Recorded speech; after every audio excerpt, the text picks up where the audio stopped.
ಬೆಂಗಳೂರಿನ ಹಲವೆಡೆ ಮತ್ತೆ ಮಳೆ ಆರ್ಭಟ ಮುಂದುವರೆದಿದ್ದು ಆನೇಕಲ್ ಎಲೆಕ್ಟ್ರಾನಿಕ್ ಸಿಟಿ ಅತ್ತಿ ಬೆಲೆ ಸೇರಿದಂತೆ ಬೆಂಗಳೂರಿನ ಹಲವೆಡೆ ಧಾರಾಕಾರ ಮಳೆಯಾಗ್ತಾ ಇದ್ದು ಆನೇಕಲ್ ಎಲೆಕ್ಟ್ರಾನಿಕ್ ಸಿಟಿ ಅತ್ತಿ ಬೆಲೆ ಸರ್ಜಾಪುರ ಸೇರಿದಂತೆ ಹಲವೆಡೆ ಭಾರಿ ಮಳೆಯಾಗ್ತಾ ಇದೆ. ಹೊಸೂರು ರಸ್ತೆಯಲ್ಲಿ ಟ್ರಾಫಿಕ್ ಸಮಸ್ಯೆ ಹೆಚ್ಚಾಗ್ತಾ ಇದ್ದು ಕಳೆದ 3 ಗಂಟೆಯಿಂದಲೂ ಕೂಡ ನಿಂತಲ್ಲೇ ನಿಂತಿವೆ ವಾಹನಗಳು. ಕಿಲೋಮೀಟರ್ ಗಟ್ಟಲೆ ವೆಹಿಕಲ್ಸ್ ನಿಂತಿದ್ದು ಅತ್ತ ಮಳೆಯಿಂದ ಟ್ರಾಫಿಕ್ಗೆ ಸವಾರರು ಹೈರಾಣಾಗಿದ್ದಾರೆ. ಒಟ್ಟಾರೆಯಾಗಿ ಧಾರಾಕಾರವಾಗಿ ಮಳೆ ಆಗ್ತಾ ಇದ್ದು ವಾಹನ ಸವಾರರಿಗೂ ಕೂಡ ಸಾಕಷ್ಟು ಸಮಸ್ಯೆ ಆಗ್ತಾ ಇದ್ದು ಒಂದ್ ಕಡೆ ಧಾರಾಕಾರವಾಗಿ ಮಳೆ ಸುರಿತಾ ಇದ್ರೆ ಮತ್ತೊಂದ್ ಕಡೆ ಟ್ರಾಫಿಕ್ ಸಮಸ್ಯೆಯನ್ನ ವಾಹನ ಸವಾರರು ಟ್ರಾಫಿಕ್ ಸಮಸ್ಯೆಯಿಂದ ಪರದಾಡ್ತಾ ಇದ್ದು ಕಳೆದ 3 ಗಂಟೆಯಿಂದಲೂ ಕೂಡ ವಾಹನಗಳು ನಿಂತಲ್ಲೇ ನಿಂತಿವೆ. ಎಷ್ಟು ಉದ್ದ ಟ್ರಾಫಿಕ್ ಸಮಸ್ಯೆ ಇದೆ ಅನ್ನುವಂಥದ್ದ ದೃಶ್ಯಾವಳಿಗಳನ್ನ ನೀವು ಕೂಡ ಗಮನಿಸ್ತಾ ಇರಬಹುದು. ಕಿಲೋಮೀಟರ್ ಗಟ್ಟಲೆ ವಾಹನಗಳು ನಿಂತಲ್ಲೇ ನಿಂತಿವೆ.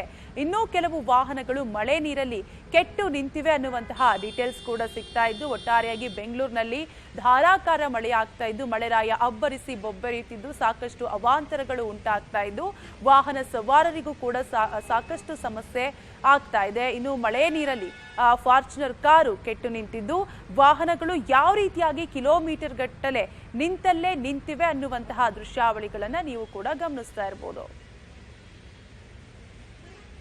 ಡೀಟೇಲ್ಸ್ ಕೊಡಲು ನಮ್ಮ ಪ್ರತಿನಿಧಿ ನಾಗೇಶ್ ದೂರವಾಣಿ ಸಂಪರ್ಕದಲ್ಲಿ ಕನೆಕ್ಟ್ ಆಗಿದ್ದಾರೆ.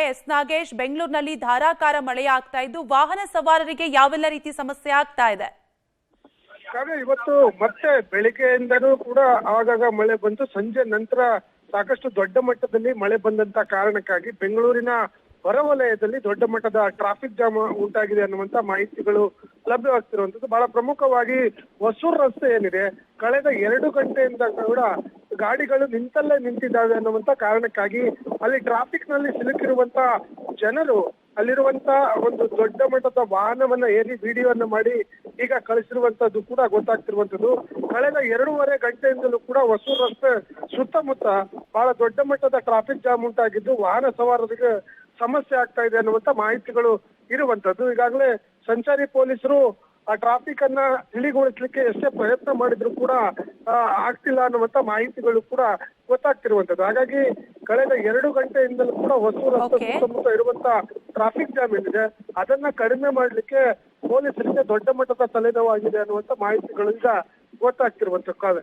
Thank you Nagesh ಡೀಟೇಲ್ಸ್ಗಾಗಿ.